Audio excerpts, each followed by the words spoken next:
Hello friends, कैसे हैं आप लोग। हम लोग आज पढ़ेंगे किरचॉफ्स लॉ। क्या पढ़ेंगे? Kirchhoff's law. लिखो, टाइम नहीं बिताना है। Kirchhoff's law.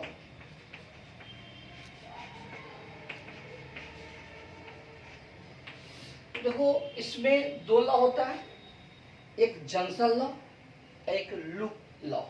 ठीक, लिखो junction law.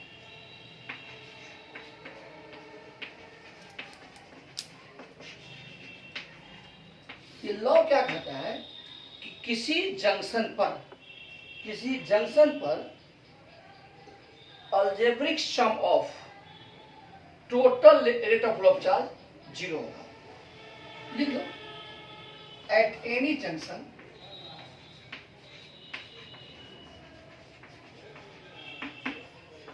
The algebraic sum of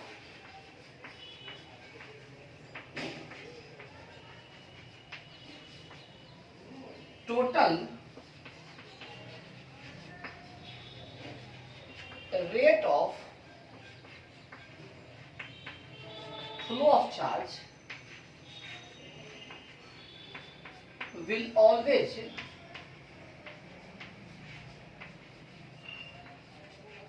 be zero। किसी पॉइंट पर total rate of flow of charge का सम जीरो होगा। जैसे मान लो कि एक पॉइंट है, यहां से आ रहा है करंट। अरे हम पढ़ाए थे ना, थोड़ा पढ़ाए थे आपको इलेक्ट्रोस्टैट में। मान लो कि यह Q1 है या Q2 है या Q3, कुछ ये पढ़े थे। तो हम लोग पढ़े थे क्या कि Q1 plus Q2 is equal to Q3, ये नहीं पढ़े थे। यहाँ पर पढ़ना है dQ1 by dt, dQ2 by dt, dQ3 by dt। Differentiate कर दो, dQ1 by dt, dQ2 by dt, dQ3 by dt। ठीक कर दो, समझ में आ गया होगा। कुछ है नहीं तो I1 plus I2 is equal to I3, I1 plus I2 I3। देखो, यह अलजेब्रा को फॉलो कर रहा है। किसको फॉलो कर रहा है? अलजेब्रा को, इसलिए स्केलर है। तो करंट स्केलर है, बहुत तरह से हम कह सकते हैं। जैसे कि पिछले पढ़े थे कि डॉट प्रोडक्ट होता है, याद है? करंट डेंसिटी एरिया वेक्टर, इसलिए स्केलर है। अलजेब्रा को फॉलो किया इसलिए स्केलर है।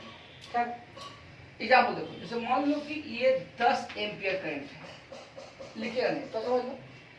यहां से 2 एम्पियर चला गया, बताओ कितना बचा? 8 एम्पियर। इधर से आपका 3 एम्पियर चला गया, कितना बचा? 5 एम्पियर। हो सकता है कि आगे जाने पर दोनों मिल जाए, तो इधर से 2 एम्पियर, इधर से 5 एम्पियर, 7 एम्पियर, और चलते रहेगा, यह चलते रहेगा। किसी भी पॉइंट पर देखेगा तो जितना आता है उतना ही जाता है। इन दोनों का सम इसके बराबर है। समझ में आ गया? चलो, तो ये आपका क्या है? Junction law. ठीक, किसी पॉइंट पर total rate of flow of charge क्या होगा? जीरो होगा। ओके, ठीक। अब आगे देखो, जंक्शन लॉ हो गया, जंक्शन लॉ। देखो, लूप लॉ या लूप रूल, सेकेंड में लूप रूल। ये क्या कहता है? किसी क्लोज सर्किट में अलजेब्रिक सम ऑफ पोटेंशियल्स जो होंगे जीरो होंगे। लिख लो, in any closed circuit the algebraic sum of total potentials, माने कह सकते हैं एक क्रॉस कैपेसिटर,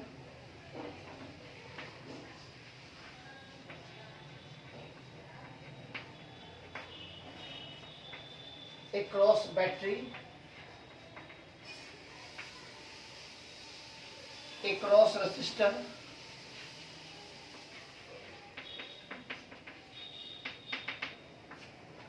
will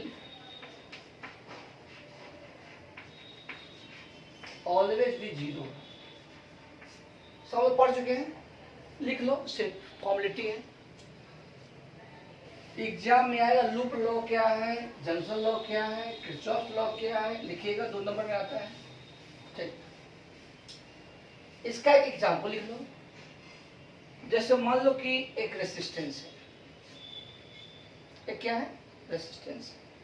मान लो कि R1 है, एक बैटरी जोड़ दी, ये V1 हो गया, कुछ भी मान ली, कुछ भी मान लीजिए। एक और बैटरी जोड़ दी, V2 हो गया, एक और रेसिस्टर जोड़ दिए, R2 हो गया। ये क्लोज सर्किट, क्या है, क्लोज सर्किट। ऐसे हम करंट का डायरेक्शन किधर ले सकते हैं, करंट का डायरेक्शन किधर ले सकते हैं। लेकिन मान लो कि जो बड़ा वोल्टेज है, मान लो कि V1 बड़ा है किससे, V2 से, मानने में कोई दिक्कत नहीं है। तो करंट ऐसे मानेंगे, ऐसे, कोई दिक्कत नहीं। लूप रूल क्या करता है, मान लो A है, B है, C है, D है, E है, फिर A है। लूप रूल क्या करता है कि in loop A B C D E A, ध्यान दो, A B, अच्छा B और C देखी जाएगा नहीं, चलो क्या करें, A B हटाओ C, चलो A B D E, ठीक है। क्या लिखें, VA minus VB, VB minus VD, VD minus VE, VE minus VA, क्या होगा, 0। ये लूप रूल कहता है, ठीक है। देखो VA minus VB, VA minus VB, याद करो ये हाइयर है, क्या है, लोअर है, ध्यान दो, ये हाइयर है, लोअर है, हाइयर है, लोअर है। हाइयर में से लोअर घटाएंगे तो पॉजिटिव, V2।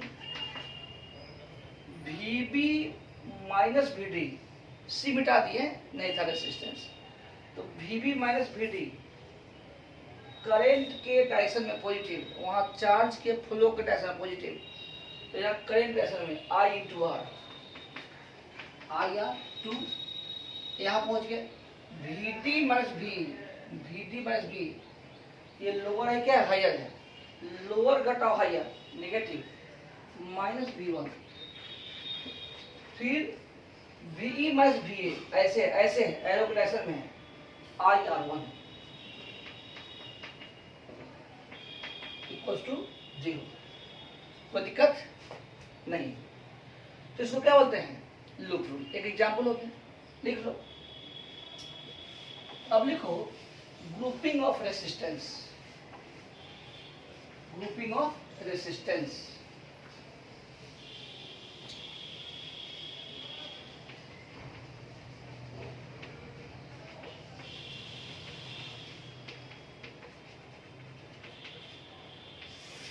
एक पे लिखेंगे series grouping,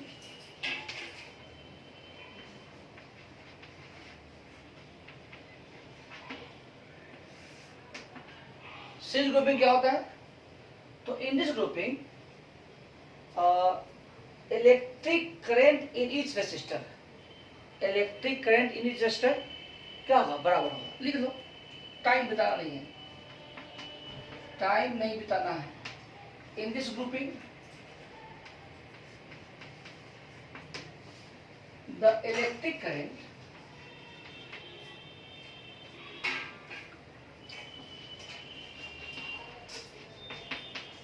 in each resistance will be equal, while their potential difference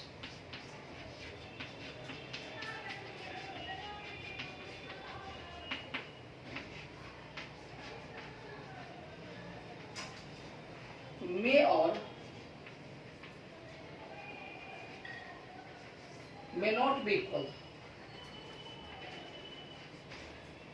equal हो भी सकता है, नहीं हो सकता है, ठीक है ना. डिपेंड्स अपॉन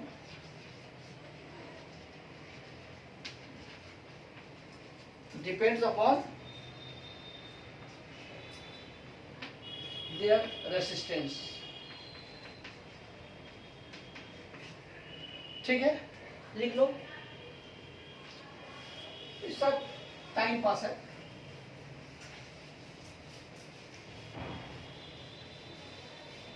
लेकिन हम पढ़ना तो है ही, पढ़ना भी है.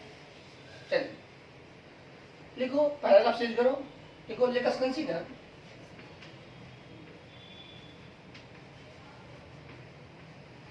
three resistors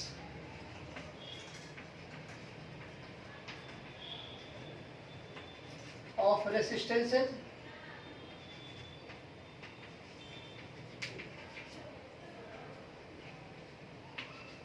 R1, R2 and R3 are connected in series across a battery of potential difference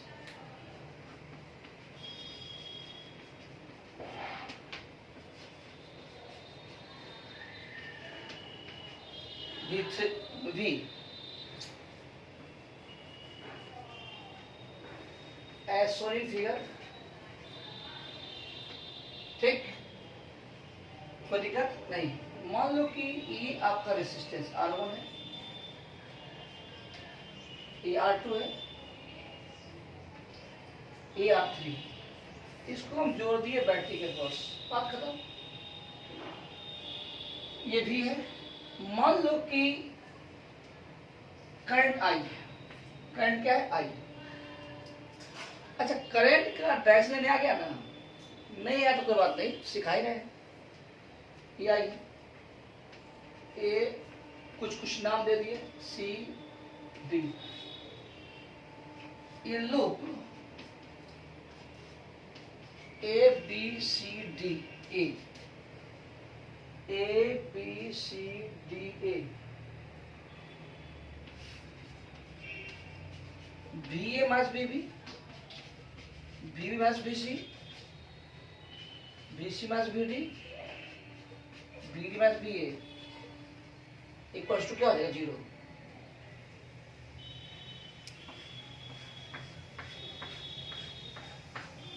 कोई दिक्कत? B A minus B B, B A minus B B, I R1, B P minus B C, I R2,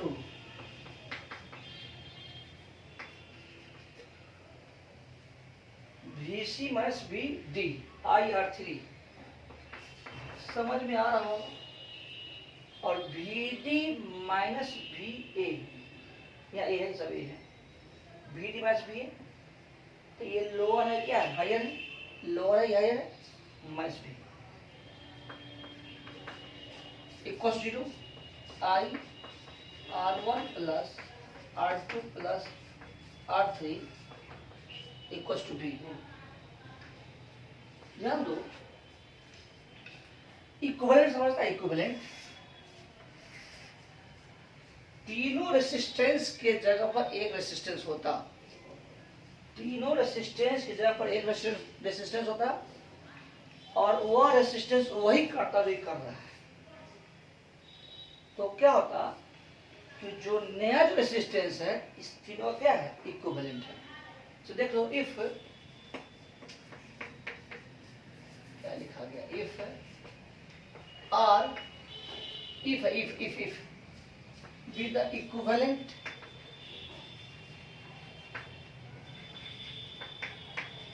resistance of resistors, therefore I into R is equal to V. अब देखो, compare करो.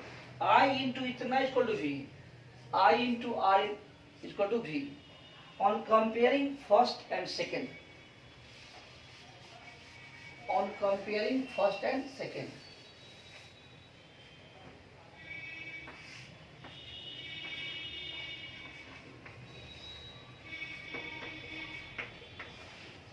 First and second,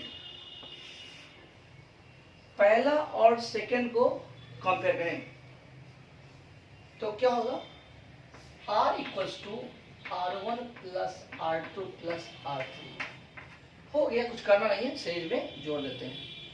लिख लिए, लिखो। अब लिखो parallel combination. पहले ही बोल दिया, सब टाइम पास है।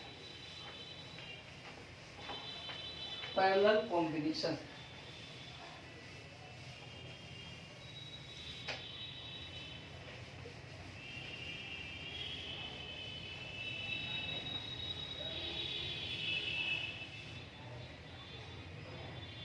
देखो parallel combination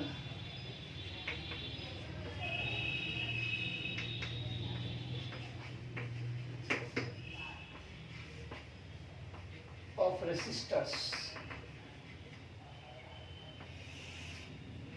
parallel combination of resistors.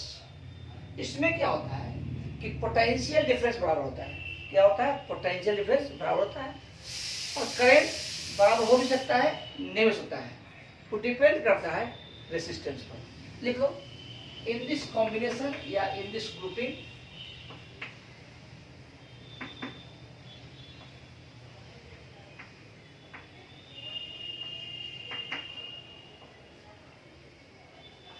the electric current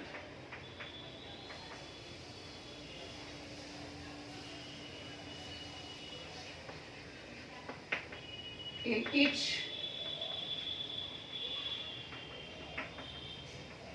resistor, electric current in each resistor may or may not be equal,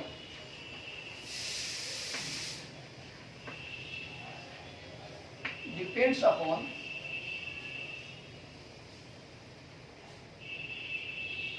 their resistance, but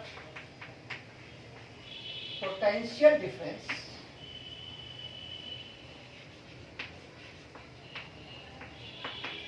across them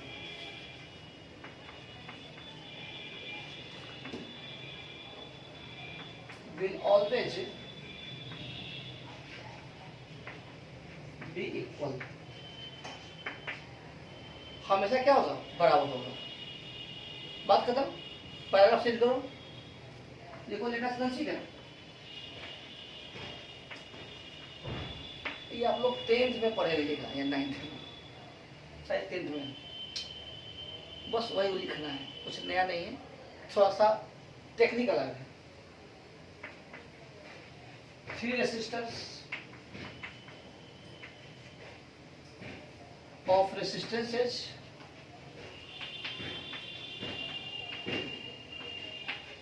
R1, R2 and R3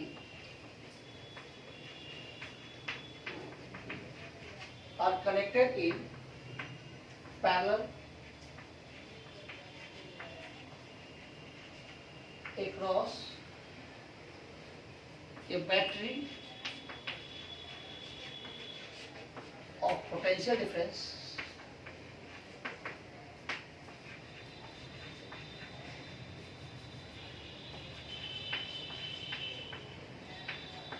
V as shown in figure।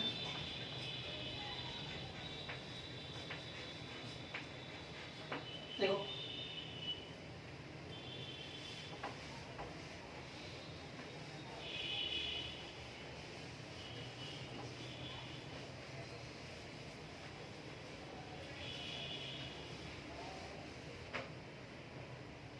तो मान लो कि यही battery है, ये है, ये R1 है, ये R2 है, ये R3 है। यही थ्योरी है, सर्किट है। मान लो A और B।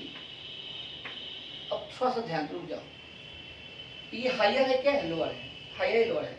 मान लो करंट आई, तो कुछ मान लो I1 है, कुछ क्या होगा I2 होगा, कुछ क्या होगा I3 होगा। तो I जो होगा I1 plus I2 plus I3, I क्या बोलो I1 plus I2 plus I3, I क्या होगा I1 plus I2 plus I3। ठीक, ध्यान दो, फ्रॉम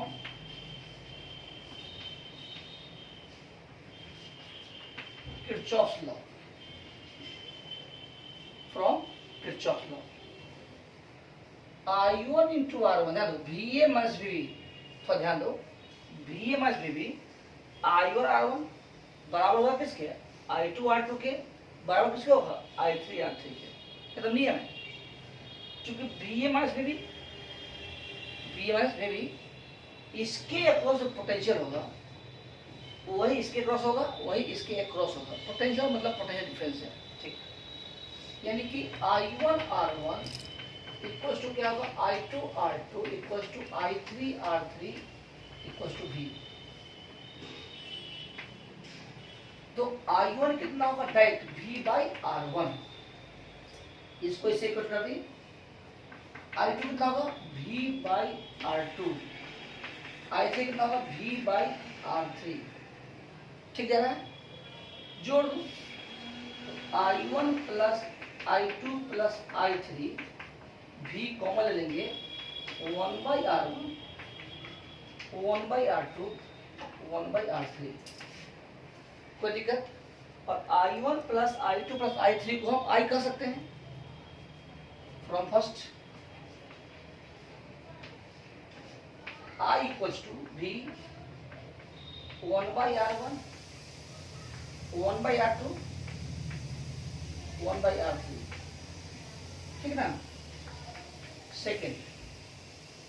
ठीक, अच्छा, तीनों के बदला में एक होता, तीनों के बदला में एक होता, लिख लो या समझो थोड़ा सा। If R be the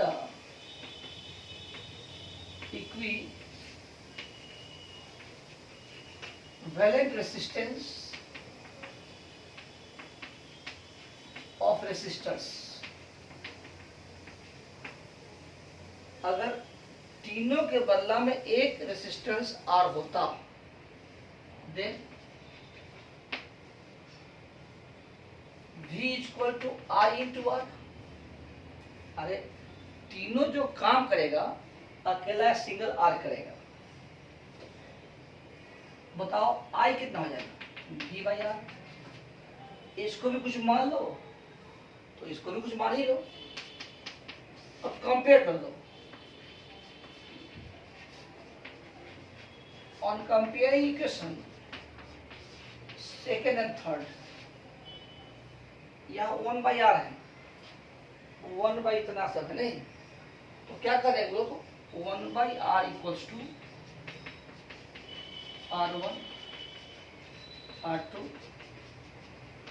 R3। ठीक, इसको लिखिए।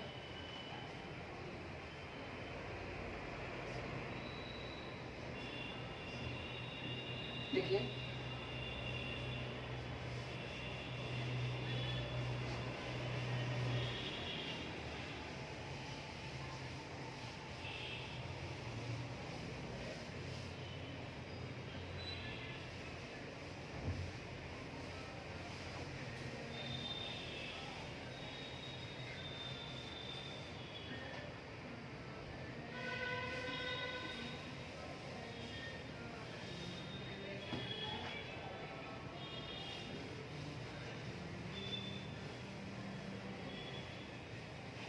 ओके, चलिए सीरीज हो गया, पैरेलल हो गया, सब समझ में आ गया। Ohm's law, sorry Kirchhoff law. ठीक, कुछ क्वेश्चन बनाओ। जैसे मान लो यह आपका R1 है, यह भी R2 है, यह भी R3 है, इस तरह से Rn है।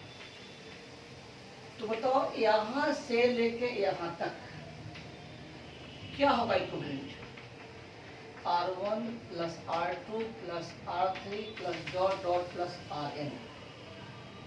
ठीक, अगर रेसिस्टेंस इक्वल हो, रेसिस्टेंस आइडेंटिकल हो,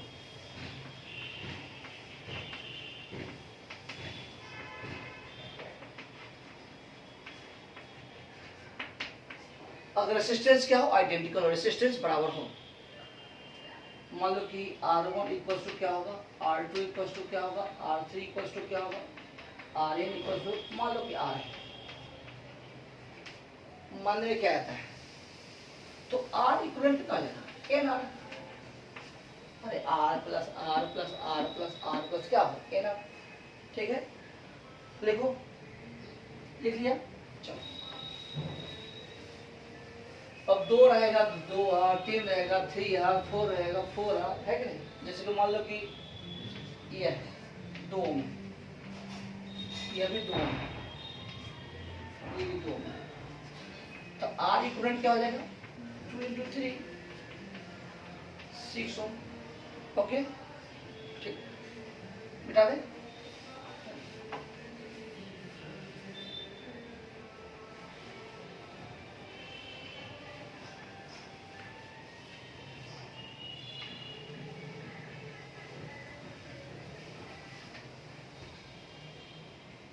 कोई दिक्कत नहीं, बोलिए। ओके, अब इक्विवेलेंट निकल गया। मान लो कि एक पैरेलल देख लेते हैं, जैसे मान लो कि यह R है, यह भी R है, या यूं कहो कि R1 है, R2 है, तो 1 बाई आर इक्विवेलेंट क्या हो जाएगा, 1 by R1 plus 1 by R2। LCM जानता ही है, R1 R2, R2 plus R1, यानी कि R इक्विवेलेंट जो होगा R1 R2 by R1 plus R2। Okay, ठीक है, ठीक, यानी सिंपल सी बात है। ये कैपेसिटर में जो जुड़े थे ना, कैपेसिटर में, उसका उल्टी रिवर्स है और कुछ नहीं। जैसे कि मान लो कि यहाँ पर ये 6 ओम है, यहाँ पर मान लो कि 4 ओम है, तो आर इक्विवेलेंट कितना आ जाएगा, 6 इंटू 4 बाई 6 प्लस 4, 6 चौका 24 बटे 10, 2.4 ओम। ठीक है, ठीक, हो गया। यहाँ टाइम बिताएंगे। ठीक, देखो एक होता है लैडर फॉर्म, हम पढ़ाए थे, अब बजाएगा, पढ़ाए थे ए, बताओ तो, यह आर हो गया, यह भी आर हो गया, यह भी आर हो गया, यह भी आर हो गया, यह भी आर हो गया, यह भी आर हो गया। ठीक, अनंत इन्फिनिटी। हमको निकालना है ए और बी के बीच, क्या निकालना है, ए और बी के बीच, तो आर ए और बी के बीच निकालेंगे। ठीक, तो कई सारा बता दीजिए, तो हम बोलेंगे हम नहीं बताएंगे। बोलो क्यों, क्योंकि आपको ऑलरेडी कैप्स्टर में बताया गया है, कैप्स्टर में बताया गया है। तो जिनको नहीं समझ में आए, कैप्स्टर में जाए, वहां लेटर फॉर्म दिया हुआ है, आराम से पढ़ ले, टाइम नहीं बर्बाद करना है। ठीक, ठीक, जो मान लो कि यह भी आर है, समझो कि ये होमवर्क है, अगर नहीं बनेगा तो कमेंट करेगा, बता देंगे, लेकिन ये सब हम पढ़ा चुके हैं। यहाँ भी ए है, यहाँ पर क्या है, बी है। सवाल है आर ए बी बताइए, हो गया, लिखिए।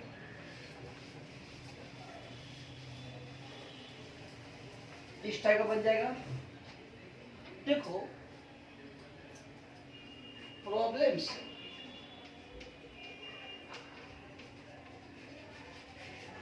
बेस्ड ऑन क्यूब, जैसे कि मान लो कि यही क्यूब है,